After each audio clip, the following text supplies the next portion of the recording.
आपकी प्रश्नावली यहाँ से स्टार्ट होती है। प्रश्नावली में सबसे पहले आते हैं आपके ऑब्जेक्टिव टाइप सॉल्यूशंस।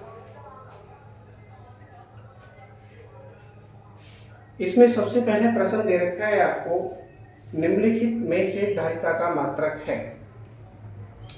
निम्नलिखित में से धारिता, किसी भी संधारित्र की जो धारिता होती है, धारिता अर्थात आवेश ग्रहण करने की क्षमता, तो उसका मात्रक पूछते हैं। तो इसमें विकल्प दे रखे हैं। पहला विकल्प है कूलाम।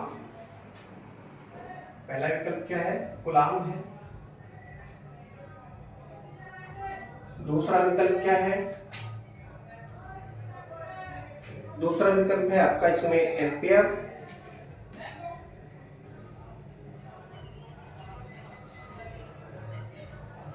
तीसरा विकल्प है इसमें वोल्ट।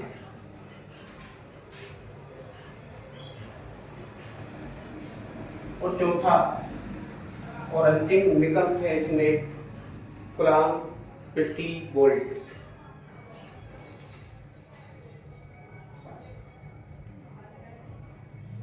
कूलाम प्रति वोल्ट है ना। राशि कौन सी है? यह राशि है धारिता। तो यहाँ पर जो धारिता का सूत्र होता है C = Q/V होता है ना। धारिता, किसी भी संधारित्र की धारिता का जो सूत्र होता है C = Q/V होता है। यहाँ पर Q क्या है? संचित आवेश, और V क्या है? उसको दिया जाने वाला विभव, ठीक है ना। तो इसका हम मात्रक रखेंगे। Q का मात्रक है यानी कूलाम हो गया, और इसका मात्रक है वोल्ट। तो यहाँ से अगर हम इसको सही रंग में लिखेंगे क्लियर में, तो हो जाएगा कूलाम प्रति वोल्ट। कूलाम प्रति वोल्ट, जो कि विकल्प आपका डी सही है, बाकी सब आपके गलत है। गलत क्यों है? क्योंकि कूलाम आपका किस चीज का मात्रक है? ये आवेश का मात्रक है, एम्पियर वैद्युत धारा का मात्रक है, वोल्ट विभव का मात्रक है, और कूलाम प्रति वोल्ट ये वैद्युत धारिता का मात्रक है ना, संधारित्र की धारिता का मात्रक है। तो ये आपका हल हो चुका है। Question number B. Question number B में वो पूछते हैं कि वैद्युत धारिता का मात्रक है। देखिए ये सेम ही क्वेश्चन है, लेकिन इसमें मात्रक जो ये विकल्प है थोड़े अलग हैं। क्वेश्चन नंबर नेक्स्ट, इसमें जो पहला विकल्प है वो क्या दे रखा है इन्होंने? पहला विकल्प दे रखा है इन्होंने वोल्ट कूलाम।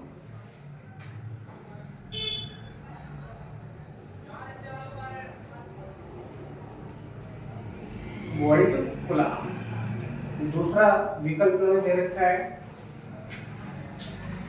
कूलाम प्रति वोल्ट।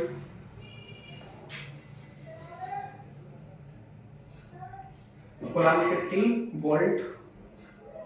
तीसरा विकल्प दे रखा है इन्होंने वोल्ट प्रति कूलाम।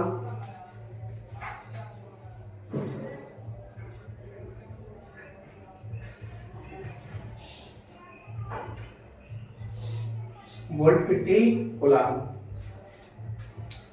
और अगला क्वेश्चन इसमें विकल्प दे रखा है वोल्ट कूलाम की पावर -1। वोल्ट कूलाम की पावर -1 यानी इनवर्स, ठीक है। तो ये दे रखा है इन्होंने। अब दिए गए विकल्पों के अनुसार ही हम उत्तर का चयन करेंगे। तो विकल्प है वोल्ट कूलाम, कूलाम प्रति वोल्ट, वोल्ट प्रति कूलाम, है ना, या फिर वोल्ट कूलाम की पावर -1। तो वैद्युत धारिता का मात्रक हमने सबसे ऊपर वाले क्वेश्चन में भी पहले ज्ञात कर लिया है। और क्या प्राप्त हो रहा है हमको? कूलाम प्रति वोल्ट प्राप्त हो रहा है। तो ऐसा तो है नहीं कि दूसरे क्वेश्चन में ये मात्रक बदल जाएगा, तीसरे में कुछ और हो जाएगा, चौथे में कुछ और हो जाएगा, नहीं होगा, ठीक है ना। तो इसका मात्रक क्या रह जाएगा? कूलाम प्रति वोल्ट हो जाएगा। इस विकल्प में या इन विकल्पों के अनुसार इसका मात्रक कूलाम प्रति वोल्ट हो जाएगा। अब देख लेते हैं जरा ये कौन कौन सी राशि उत्पन्न हो रही है, ठीक है ना। वोल्ट कूलाम को ले लेते हैं सबसे पहले। तो वोल्ट किस राशि का मात्रक है? विभव का गुणा, और कूलाम किसका है? आवेश का।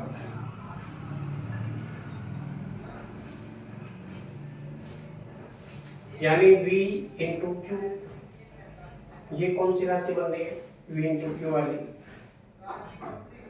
q इक्वल टू सी भी तो हमने सुना है, परंतु v इंटू क्यू क्या होता है पता नहीं, इसलिए ये गलत है, ये मात्रक सही नहीं है।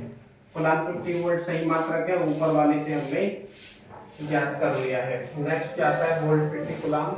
वोल्ट प्रति कूलाम का मतलब है v अपॉन क्यू। वोल्ट किसका है, विभव का, बटे कूलाम किसका है, आवेश का। तो विभव बटे आवेश कौन सी राशि उत्पन्न हो रही है, v upon Q, I don't know,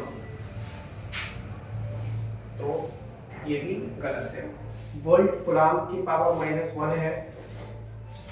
volt किस भौतिक राशि का मात्रक है, विभव का,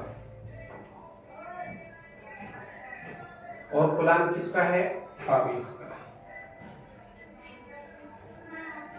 पावर कितनी है, -1, तो -1। अब देखिए -1 का मतलब क्या होता है, ये 1 के अपॉन में है, या करके आप इसको 1 के अपॉन में लिख सकते हैं। 1 अपॉन क्या हो जाएगा, विभव गुणा आवेश, या 1 upon volt coulomb. Volt coulomb ये किसका राशि मात्रक है, पता नहीं, ठीक है। तो ये भी वैद्युत धारिता का मात्रक नहीं है। वैद्युत धारिता का मात्रक क्या है, कूलाम प्रति वोल्ट, जो कि पहले से हमने बना लिया। अगले प्रश्न में वो कहते हैं कि एक धातु के गोले की धारिता 1 माइक्रोफैराड है, तो उसकी त्रिज्या लगभग होगी। धारिता दे रखी है, त्रिज्या पूछ ली, तो इसको हम कर लेते हैं नेक्स्ट क्वेश्चन में।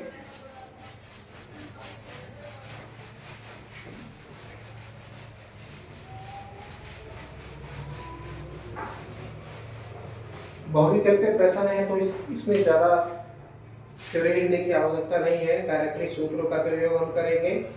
धातु के गोले की धारिता, देखिए धात्विक गोला है तो गोल है, गोल है तो कोई ना कोई उसकी त्रिज्या है, तो लिखेंगे गोले की धारिता।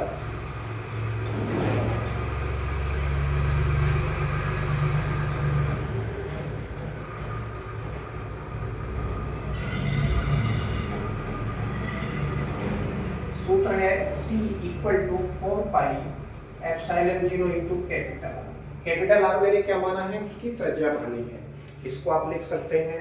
यदि ये लॉन्ग में थोड़ा आ जाता है तो लिखेंगे माना धात्विक गोले की त्रिज्या कैपिटल आर है, तब उसकी धारिता, C इक्वल टू फॉर्मूला हो जाएगा 4 pi epsilon 0 into capital are. तो हमसे क्या पूछा है, कैपिटल आर की वैल्यू यहाँ पर पूछी है, यानी आप इसी को ही साइड में ले लेंगे और हो जाएगा R इक्वल टू, ये 1 के अपॉन में आ जाएगा 1/4 पाई एप्सिलॉन 0 इंटू C कहाँ पहुंचेगा, आगे पहुंच जाएगा, ठीक है। कुछ इस तरह से ये हो जाएगा। अब क्या करेंगे, आप इसमें वैल्यू रखेंगे 1/4 पाई एप्सिलॉन 0 की वैल्यू कितनी होती है, 9 इंटू 10 की पावर 9 इंटू C की वैल्यू आपके पास में जो धारिता दे रखी है इन्होंने, वो है 1 माइक्रोफैराड, 1 माइक्रोफैराड। इसको फैराड में बना लेने हो जाएगा 1 इंटू 10 की पावर -6। अब देखिए 9 पावर प्लस की है, 6 माइनस की है, तो बचेंगे कितने, 3 पावर बचेंगी, तो R की पावर हो जाएगा 9 इंटू 10 की पावर 3। मीटर में है, या करके आप इसको किलोमीटर में भी फाइंड कर सकते हैं, हो जाएगा R equal to 9 kilometre, R equal to 9 kilometre, ये हो जाएगा। और विकल्प आपका कौन सा सही है इसमें, विकल्प आपका A, विकल्प आपका A सही है। बाकी जो तीनों विकल्प दे रखे हैं, तीनों में जो B विकल्प है वो 10 मीटर है, C विकल्प 1.11 मीटर है, और D विकल्प है आपका 1.11 सेंटीमीटर। तो ये तीनों विकल्प आपके गलत है। इसमें पहला जो विकल्प है 9 किलोमीटर वो सही है, बाकी जो तीनों विकल्प है वो गलत हो जाते हैं। नेक्स्ट क्वेश्चन की ओर चलते हैं। अगले प्रश्न में वो कहते हैं कि समान त्रिज्या तथा समान आवेश की पारे की 8 बूंदें एक दूसरे से मिलकर बड़ी बूंद बनाती हैं। बड़ी बूंद की धारिता छोटी बूंद की धारिता की तुलना में है ना, तो ये पूछते हैं। संख्या दे रखी है 8 बूंदे हैं। तो सबसे पहले हम क्या लिखेंगे, नेक्स्ट क्वेश्चन को हम यहाँ पे हल करते हैं। माना पारे की 8 छोटी बूंदों की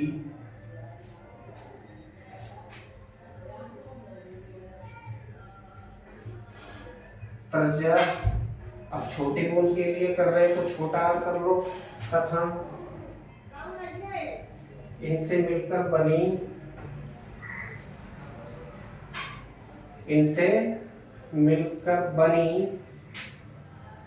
बड़ी बूंद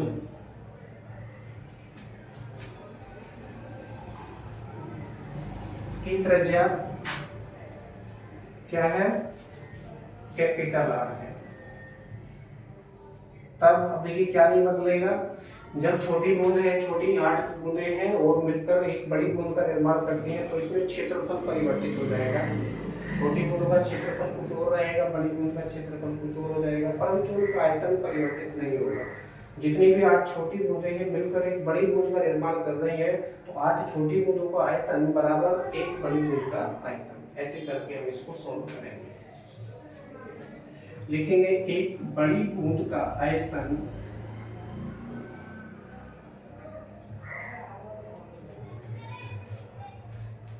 बराबर 8 छोटी बूंदों का आयतन।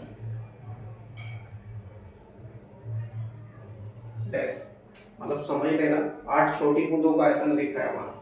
आयतन का फॉर्मूला क्या होता है, 4/3 पाई कैपिटल आर की पावर 3, क्योंकि बड़ी बूंद की त्रिज्या आपने बड़ा आर मानी है, तो हो जाएगा 4/3 पाई कैपिटल आर की पावर 3 इक्वल टू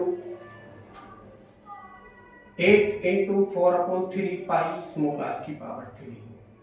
कुछ कटेगा, 4/3 पाई से 4/3 पाई कटेगा, बचा आपके पास में आर की पावर 3 इक्वल टू 8 आर की पावर 3। इस 8 को भी आप पावर 3 में कन्वर्ट कीजिए तो 2 की पावर क्या हो जाएगा, 3 हो जाएगा। 2 की पावर 3 इंटू आर की पावर 3। देखिए दोनों पे है पावर, तो आप इसको या करके एक और लाइन लिख सकते हैं, आर की पावर 3 इक्वल टू 2 आर की पावर 3। 3 पावर से 3 पावर कट जाएंगे, ठीक है ना, दोनों तरफ बराबर है, तो बचेगा आपके पास में capital R equal to 2r। इसका मतलब क्या हुआ, बड़ी बूंद की त्रिज्या छोटी बूंद की त्रिज्या की दुगुनी है। बड़ी बूंद की त्रिज्या छोटी बूंद की त्रिज्या की 2 गुनी है। अब पूछते हैं धारिता, तो छोटी बूंद की धारिता याद कर लेते हैं। मान लीजिए छोटी बूंद की धारिता C1 है तथा बड़ी बूंद की धारिता C2 है। तो लिखेंगे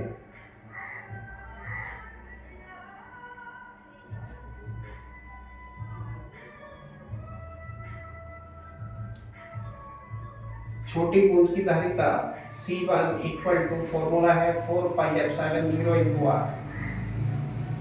क्यों है, क्योंकि बूंद कैसी होती है, गोल होती है, तो इसमें गोले की धारिता वाला फॉर्मूला लगाकर इसको हल करेंगे।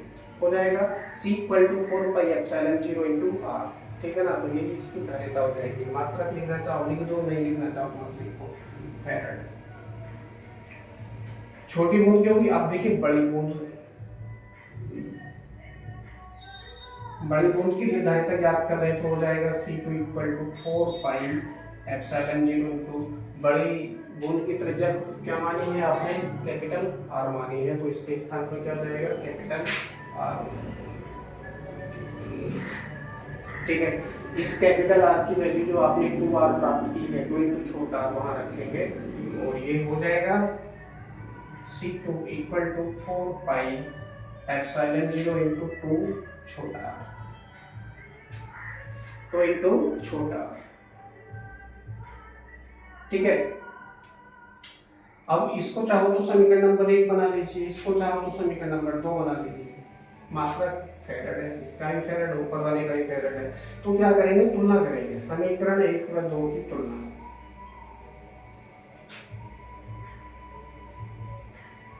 चाहे तो तुलना कर लीजिए, चाहे तो अनुपात में रख के आप याद कर सकते हैं। समीकरण 2 को 1 से डिवाइड कर लो या समीकरण 1 को 2 से डिवाइड कर लो, आपकी मर्जी है, ठीक है। चाहे तो आप तुलना भी करके याद कर सकते हैं।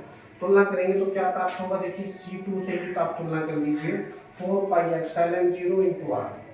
आप इसको इस तरह से भी लिख सकते हैं, C2 equal to 4 pi epsilon 0 into r बाहर 2, ऐसे भी लिख सकते हैं, ठीक है ना। अब ये गुणा में है, मल्टीप्लाई में है, तो क्या होगा 4 पाई एप्सिलॉन 0 इंटू आर किसकी वैल्यू है, C1 की वैल्यू है, समीकरण 1 के अनुसार। तो इस पूरे ब्रैकेट के स्थान पर आप C1 का प्रयोग यहाँ कर सकते हैं, तो हो जाएगा C2 इक्वल टू 2C1। इसका मतलब क्या हुआ, जो छोटी बूंद की धारिता है तो बड़ी बूंद की धारिता छोटी बूंद की धारिता की तुलना में दोगुनी है, तो विकल्प कौन सा बनेगा, पहला विकल्प है आपका ए सही है, और बाकी जो विकल्प दे रखे हैं वो सभी विकल्प आपके गलत हो जाते हैं। विकल्प देख लेते हैं, बी में दे रखा है 4 गुनी, सी में दे रखा है 8 गुनी और डी में दे रखा है 16 गुनी, है ना। तो ये तीनों विकल्प बी, सी और डी गलत है। इसमें सही विकल्प केवल पहला है, यानी 2 गुनी जो विकल्प है आपका वो सही है, बाकी सभी विकल्प आपके गलत हो जाते हैं।